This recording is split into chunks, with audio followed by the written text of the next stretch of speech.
Shalom, salam sejahtera untuk kita semua. Perkenalkan, nama saya Vicky Umbogerung.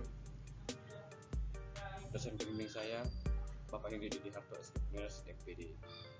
Di sini saya akan menjelaskan materi tentang anatomi, fisiologi, dan patofisiologi sistem digestif atau pencernaan.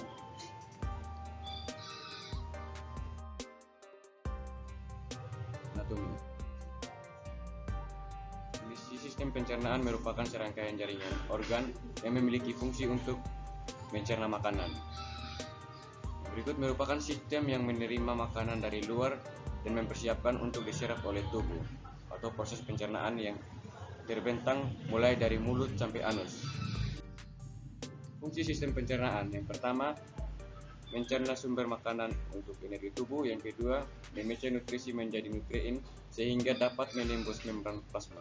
Yang ketiga, absorpsi nutrisi dari makanan yang sudah dihancurkan. Yang keempat, eliminasi sisa metabolisme atau makanan yang tidak dapat dicerna. Proses pencernaan dibagi menjadi dua, yaitu pencernaan secara mekanis, yang kedua pencernaan secara kimiawi. Pencernaan secara mekanis adalah proses pengubahan makanan dari bentuk besar atau kasar menjadi bentuk yang lebih kecil atau halus. Proses ini terjadi dengan bantuan gigi dan lidah, juga dengan otot lambung. Yang kedua, pencernaan secara kimiawi. Pencernaan secara kimiawi adalah proses pengubahan saat makanan dari bentuk kompleks menjadi bentuk yang lebih sederhana dengan bantuan enzim pencernaan. Berikut anatomi sistem pencernaan dibagi menjadi dua bagian. Yang pertama, saluran pencernaan, itu ada rongga mulut, farinks, esophagus, lambung, usus halus, usus besar, rektum, dan anus. Yang kedua, organ tambahan atau aksesorius. Yang pertama ada gigi, lidah, kandung empedu, hati, pankreas, kelenjar-kelenjar atau luda getah, lambung, hati, pankreas, pita usus. Mulut atau oris. Mulut adalah rongga yang berada di antara pipi, bibir, lidah, tenggorokan, dan langit-langit mulut. Mulut atau rongga mulut merupakan pintu masuk dari rectus. Yang berikut tempat permulaan bagi proses digestif. Sistem mekanis, yaitu secara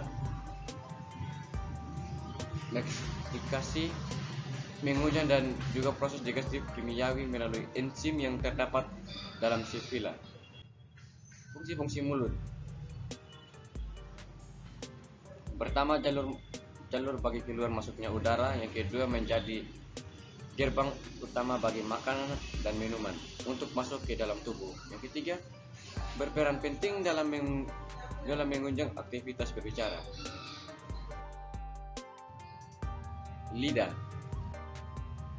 Lidah merupakan organ aksesori dari sistem digestif yang dibentuk oleh otot skeletal dan dilapisi oleh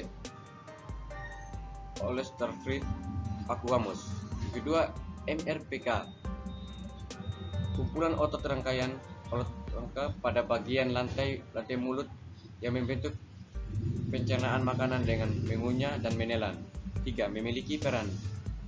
Yang pertama, mengatur letak makanan di dalam mulut. Yang kedua, mengecap rasa makanan, memindahkan makanan pada saat dikunyah. Yang ketiga, membantu menelan makanan dan menghisap. Yang keempat, membentukkan suara. Fungsi lidah. Yang pertama, sebagai indera pengecap. Yang kedua, sebagai alat berbicara atau berkomunikasi. Yang ketiga, pengatur letak makanan saat dikunyah. Yang keempat, membantu menelan dan menghisap. Yang kelima, membantu menyentuh makanan. Faring atau pharynx, suatu kantong tubuh muskuler yang bentuknya seperti corong, besarnya di bagian atas dan sempit di bagian bawah, serta terletak pada bagian anterior kolom vertebra yang panjangnya 14 cm. Terletak pada dasar tenggorokan bergabung ke dalam esophagus. Merupakan tempat persimpangan antara jalan pernapasan dan jalan makanan. Fungsi farinx atau tekak. Yang pertama, berperan dalam sistem pernapasan sistem pencernaan juga dalam proses berbicara atau suara. Yang ketiga sebagai penyalur makanan dari mulut ke tenggorokan atau sistem pencernaan. Yang ketiga sebagai penyaring, pengatur tekanan, juga bisa mengatur kelembapan udara yang masuk ke saluran pernapasan. Yang keempat, mengatur tekanan udara antara lingkungan dalam telinga dan lingkungan luar. Yang kelima, tempat rangsangan bersin terjadi untuk mengeluarkan benda asing.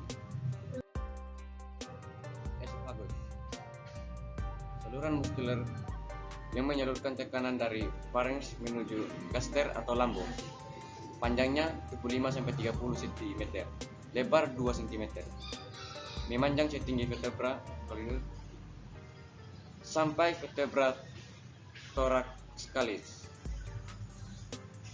Esofagus mengandung relatif tinggi panjang daripada esofagus dewasa, mulai dari vertebra cervicalis.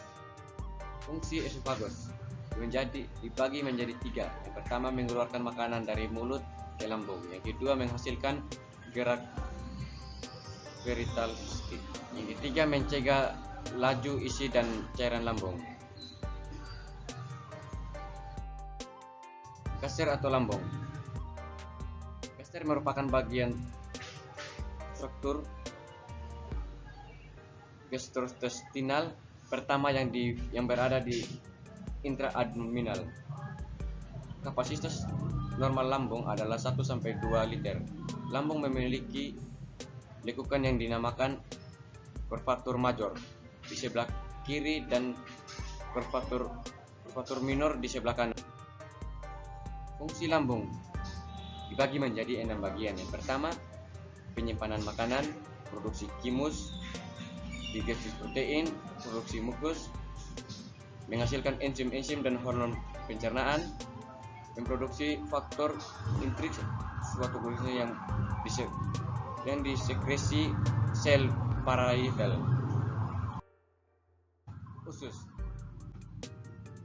merupakan bagian tubuh bertanggung jawab pada proses pencernaan dan penyerapan nutrisi makanan. Apabila usus tidak bekerja dengan baik, maka kemungkinan racun tidak dikeluarkan dari tubuh, melainkan diserap dan dialirkan ke seluruh tubuh melalui darah. Rektum adalah bagian terakhir dari kolon, menghubungkan kolon sigmoid di atas dan anus di bawah. Rektum menyimpan fase sampai dikeluarkan dari tubuh. Berikut ada anus. Anus atau dubur adalah penghubung antara rektum dengan lingkungan luar tubuh. Di anus terdapat otot sphincter yang berfungsi untuk membuka dan menutup anus. Berikut fungsi utama anus adalah sebagai alat pembuangan fases melalui proses defekasi atau buang air besar. Patofisiologi. Gastritis adalah peradangan pada dinding lambung yang ditandai dengan nyeri di ulu hati atau lambung. Jika dibiarkan, gastritis bisa berlangsung bertahun-tahun dan menyebabkan komplikasi serius seperti tukak lambung. Gejala gastritis adalah nyeri yang terasa panas atau perih di bagian ulu hati, perut kembung, mual, dan muntah tidak ada nafsu makan.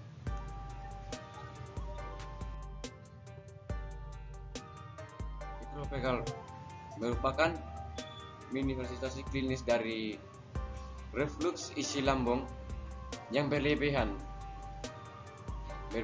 asam di tenggorokan, menyebabkan berbagai derajat iritasi, gejala atau cedera pada mukosa. Dengan gejala sebagai berikut. Yang pertama, heartburn, yaitu sensasi terbakar di daerah retrosternal. Gejala heartburn adalah gejala terasing.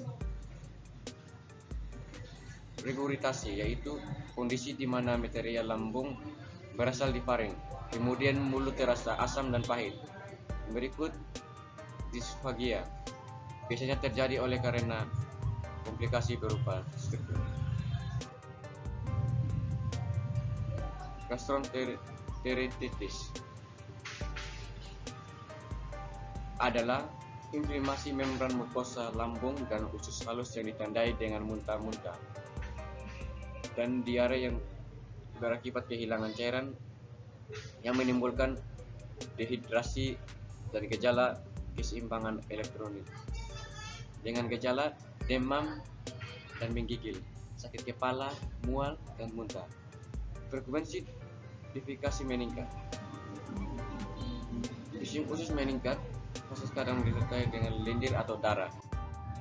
Appendicitis. Appendicitis atau radang usus buntu adalah kondisi yang disebabkan oleh adanya peradangan pada usus buntu atau appendix.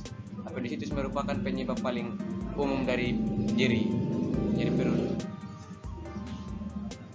akut pada orang dewasa dan anak-anak, dengan risiko 8,6% pada pria dan 6,7% pada wanita. Gejala appendicitis yaitu demam dan menggigil, hilang nafsu makan, tidak bisa buang gas atau kentut.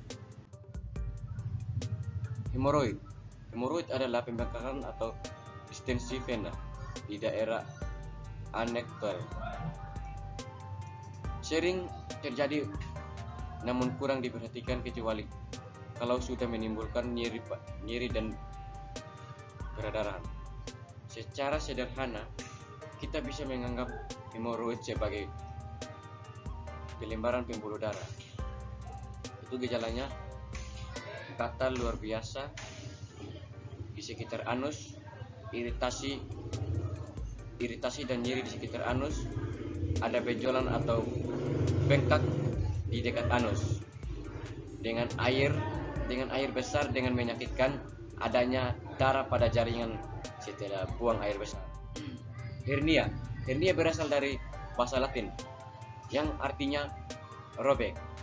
Hernia diartikan sebagai protrus atau tonjolan abnormal organ atau jaringan melalui defek pada dinding sekitar. Gejalanya nyeri ulu hati atau heartburn, penyakit asam lambung atau GERD, kesulitan menelan, diseksia, sesak napas, muntah darah. Peritonitis adalah peradangan pada peritonitis, yaitu selaput tipis yang membatasi dinding dalam perut dan organ-organ perut. Peradangan ini umumnya disebabkan oleh infeksi. Jika tidak ditangani, peritonitis dapat berakibat fatal. Gejalanya nyeri perut mendadak, perut gembung, perut membesar dan teraba keras, mual dan muntah, demam, lemas, hilang nafsu makan. Sekian dan terima kasih. Jangan lupa like, komen, dan subscribe.